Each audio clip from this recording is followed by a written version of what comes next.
ติดตามเบิ่งเป็นเวียกงานของทางอุตสาหกรรมค้ำของสปป.ลาวจะได้รับการยกระดับก้าวเข้าสู่มาตรฐานสากลโดยการร่วมมือระหว่างรัฐวิสาหกิจพัฒนาแห่ธาตุลาวและบริษัท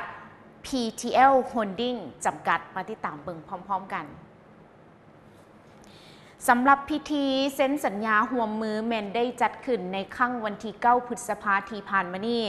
อยู่ที่นครหลวงเวียงจันทน์ซึ่งวันในโอกาสนี้ทานปริญญาเอกจันทรสิทธิไสยประธานและผู้ก่อตั้งบริษัท PTL Holding จำกัดได้กล่าวว่า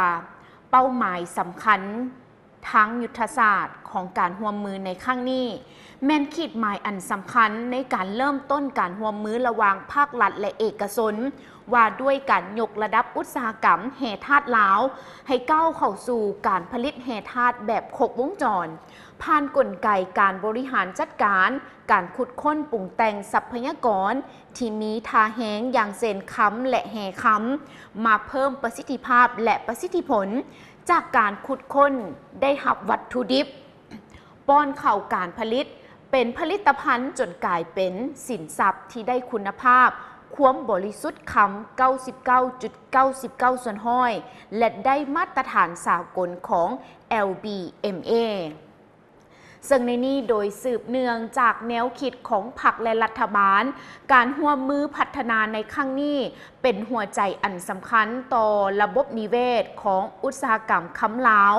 ในปัจจุบันที่ประกอบมีธนาคารค้ำลาวและโฮงกันหลอนค้ำซึ่งทั้งหมดนี้แม่นได้รับการพัฒนาและจัดตั้งปฏิบัติเป็นรูปธรรมแล้ว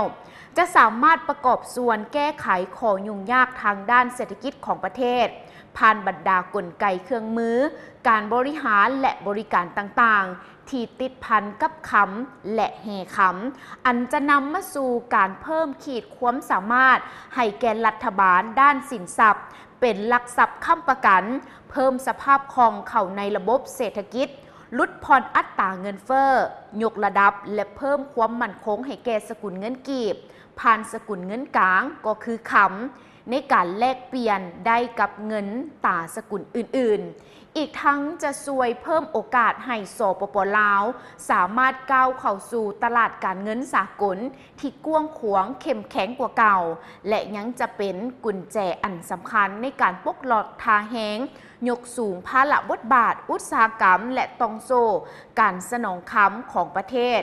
สร้างใบหน้าอันใหม่ให้แก่สปป.ลาวมีความอาจสามารถกลายเป็นหนึ่งในผู้นำทางด้านการตลาดและอุตสาหกรรมค้ำที่สามารถแข่งขันและเสื่อมโยงได้กับทางภาคพื้นและสากลนั่นเองซึ่งวันในพิธีดังกล่าวทานจันทเลศวรบุตรผู้อำนวยการรัฐวิสาหกิจพัฒนาแห่ธาตุลาวก็ได้กล่าวว่าในน้ำรัฐวิสาหกิจพัฒนาแห่ธาตุลาวขอยั่งยืนว่า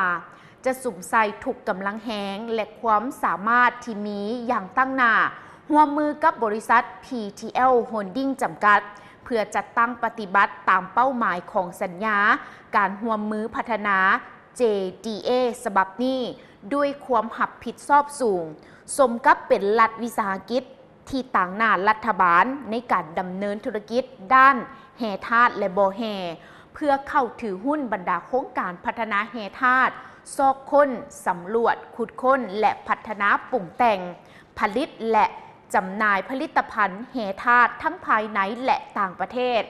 ดำเนินเวียกงานบริการต่างๆที่ติดพันกับเวียกงานแห่ธาตุสมทบกับบรรดากรม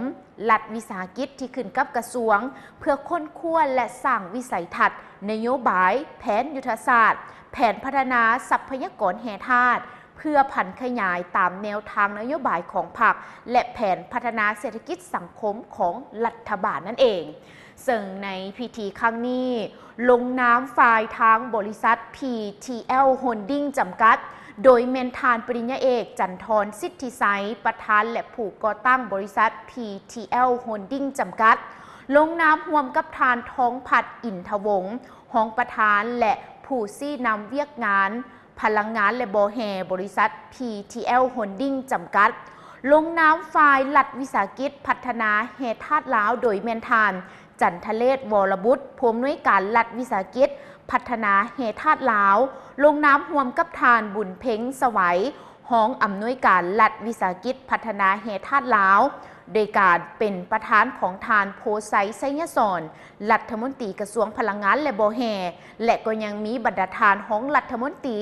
และผู้ต่างหน้าจากองค์การจัดตั้งและบริษัทที่เกี่ยวข้องเข้าร่วมเป็นสักขีพยานสำหรับพิธีลงนามในครั้งนี้กับเวียกงานอุตสาหกรรมค้ำของสปป.ลาวที่ได้มีการหับเป็นน้ำมยศและหยกมารับก้าวเข้าสู่มาตรฐานสากลโดยการร่วมมือระหว่างรัฐวิสาหกิจพัฒนาแห่ธาตุลาวและบริษัท PTL Holding จำกัดนั่นเองต้องขอแสดงความยินดีกับพิธีที่มีความหมายความสำคัญณโอกาสนี้ด้วยเนาะเพื่อเป็นการกระตุกสุขยู่เศรษฐกิจของทางสปป.ลาวของพวกเขาให้ก้าวเข้าสู่ความเข้มแข็งขึ้นไปเรื่อยๆ